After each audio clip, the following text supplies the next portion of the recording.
A ver, pensemos en esto por un momento. ¿Cómo puede una carta, una simple carta escrita hace casi 2000 milenios, tener el poder de, no sé, provocar una reforma, cambiar por completo la forma en que pensamos en Occidente y, en definitiva, moldear la historia? Parece increíble, ¿verdad? Pues hoy vamos a meternos de lleno en uno de los documentos más influyentes que se han escrito jamás. Efectivamente, estamos hablando de la Epístola a los Romanos, y ojo, no es solo un texto religioso más, es que es un tratado teológico con una potencia brutal, cuyo mensaje ha seguido resonando a lo largo de los siglos, transformando no solo vidas individuales, sino el mismísimo curso de la historia. Y en el corazón de esta carta, justo en el centro, hay una frase que de verdad lo cambió todo. Mas el justo, por la fe, vivirá. Hay que pararse a pensar en lo que esto significa de verdad. La idea de que la aprobación de Dios no es algo que te ganas a pulso, con esfuerzo, sino que es un regalo, algo que recibes a través de la fe. Vamos, es que esto era absolutamente revolucionario para la época. Es, sin duda, la llave que nos abre el libro entero. Y claro, el impacto de una idea así es inmenso. Pensemos por un momento en gente como Martín Lutero o John Wesley. Para ellos, estas palabras no fueron solo una frase bonita, fueron una revelación, un poder que los transformó por dentro. Y esa transformación personal no se quedó ahí, sino que acabó impulsando movimientos que, literalmente, redibujaron el mapa religioso y cultural del mundo que conocemos. Vale, pues vamos a sumergirnos en esta carta que cambió la historia. Porque, como decíamos, esto no es una simple correspondencia. No. Romanos es una exposición magistral. Se podría decir que es la obra cumbre del apóstol Pablo, donde despliega las verdades más profundas del Evangelio. Bien, para entender el mensaje, lo primero es entender el escenario. Así que viajemos en el tiempo. Estamos en Roma en el año 57 después de Cristo, la capital del mundo antiguo, una ciudad que bulle de gente, el centro neurálgico del poder imperial. Y aquí los detalles son fascinantes. Tenemos a Pablo, que, ojo, no solo era apóstol, sino también ciudadano romano, escribiendo desde Corinto, en Grecia, allá por el año 57. ¿Y para quién escribía? Pues nada menos que para la Iglesia en el corazón del imperio. Pero hay un detalle que a mí me parece increíble y que a menudo se nos pasa. La persona que llevó físicamente esta carta, la mensajera de estas ideas tan revolucionarias, fue una mujer. Se llamaba Febe. Es que imaginemos la responsabilidad tan enorme que tenía sobre sus hombros. Es que hay que entender esto bien. La Iglesia de Roma no surgió en un pueblecito tranquilo y apartado. No. Creció justo en las entrañas de un imperio todopoderoso, una auténtica superpotencia mundial. Y esto es crucial, porque significa que el cristianismo no apareció en un vacío, sino que plantó su semilla en el mismísimo epicentro político y cultural de la época. Esto, claro, hacía que su mensaje fuera todavía más disruptivo, más radical. Vale, entonces, llegamos al problema central. ¿Por qué Pablo se toma la molestia de escribir una carta tan larga, tan densa, tan teológica? Pues porque la comunidad cristiana de Roma se enfrentaba a un problemón que amenazaba con hacerla saltar por los aires desde dentro. Y no hablamos de una simple diferencia de opinión, ¿eh? Era algo mucho más profundo. Un verdadero choque de mundos. Una crisis de identidad en toda regla, sobre una pregunta fundamental. ¿Quién forma parte de verdad del pueblo de Dios y bajo qué condiciones? La cosa es que la división era muy profunda. Por un lado, estaban los creyentes que venían del judaísmo, convencidos de que su herencia, su historia y el cumplimiento de la ley de Moisés les daba, una especie de estatus superior ante Dios. Y por el otro lado, estaban los creyentes gentiles, los no judíos, que se sentían completamente libres de esa ley y, a menudo, miraban por encima del hombro las tradiciones judías. Esta tensión, este roce constante, no era un asunto menor, para nada. Fue el verdadero motor que llevó a Pablo a coger la pluma. Así que todo se reduce a esto, a la pregunta del millón que estaba detrás de todo el conflicto. Y es una pregunta que resuena hasta hoy.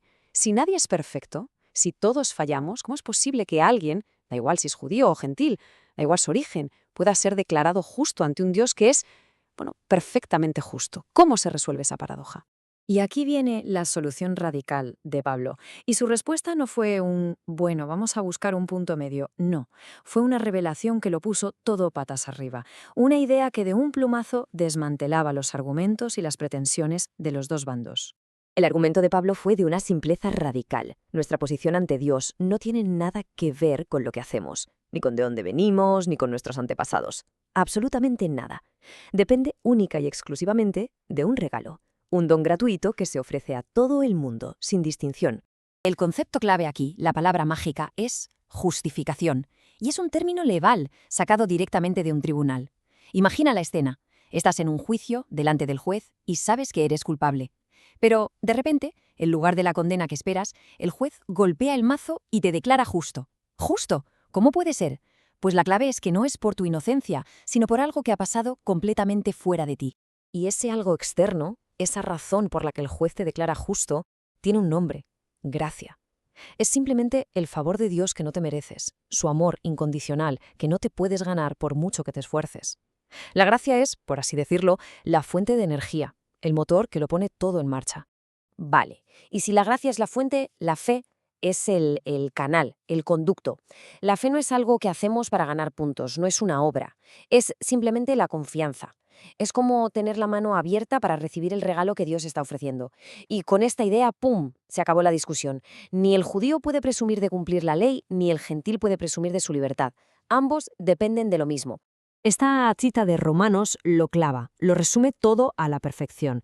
El problema es universal, por cuanto todos pecaron. Todos, sin excepción. Pero es que la solución también es universal, siendo justificados gratuitamente por su gracia. El terreno de juego queda completamente nivelado. Ya no hay ventajas ni estatus especiales. Todos parten del mismo sitio y todos tienen acceso a la misma solución. Muy bien, ya tenemos la gran idea teológica. Pero, ¿y esto cómo se come en el día a día? ¿Cómo se traduce a la vida real? Porque para Pablo, la teología nunca era un ejercicio intelectual abstracto. Siempre estaba pensada para transformar a las personas y a las comunidades. La lógica de Pablo aquí es aplastante. Si todo el mundo es salvado exactamente de la misma manera, por gracia, a través de la fe, entonces todas esas barreras que levantamos entre nosotros, la cultura, la herencia, el estatus social, de repente se derrumban, pierden todo su poder. Y claro, una verdad tan potente no se puede quedar solo en la cabeza, tiene que bajar al corazón y a las manos, tiene que verse en la vida diaria. Entonces, ¿cómo es esta fe en acción? ¿En qué se nota? Pues no se trata de rituales complicadísimos ni de reglas extrañas. Se trata de cosas muy concretas. Primero, servir a los demás, usar los dones de cada uno para construir la comunidad. Segundo, ser ciudadanos responsables. Tercero, vivir en paz. Y esto es clave, sin juzgarse unos a otros por temas secundarios. Y cuarto, el resumen de todo: amar al prójimo. De hecho, Pablo llega a decir que este mandamiento es el cumplimiento de toda la intención de la ley. Y ya para ir terminando, vamos a hablar del legado que ha dejado esta carta. Porque hay que preguntarse, ¿por qué casi 2000 años después este texto sigue siendo tan relevante? ¿Por qué se sigue estudiando y debatiendo con tanta pasión? Pues su legado es sencillamente inmenso. Para empezar, es la explicación más ordenada y sistemática de la salvación cristiana que existe. Además, se mete de lleno en temas súper profundos como la relación entre Israel y el resto de naciones, el pecado, la ley, la gracia. Y quizá lo más importante es que defiende un modelo de reconciliación a través de la fe que sinceramente sigue siendo tremendamente necesario hoy en día. Así que, en el fondo, en su esencia, Romanos es eso. Una declaración potentísima del plan de Dios para reconciliar con Él a un mundo roto y dividido. Es la historia de cómo se tiende un puente a través de la fe en Cristo por encima de todas las divisiones que los seres humanos nos empeñamos en crear. Un puente que nos ofrece paz con Dios y, como consecuencia, paz entre nosotros.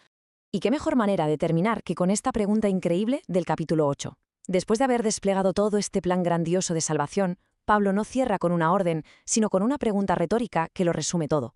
Una pregunta llena de una seguridad absoluta. ¿Quién nos separará del amor de Cristo? Y la respuesta que él mismo da es que nada, absolutamente nada. Ni los problemas, ni la angustia, ni la vida, ni la muerte. Nada puede arrebatarnos este regalo. Una verdad que, desde luego, resuena con la misma fuerza hoy que hace 2000 años.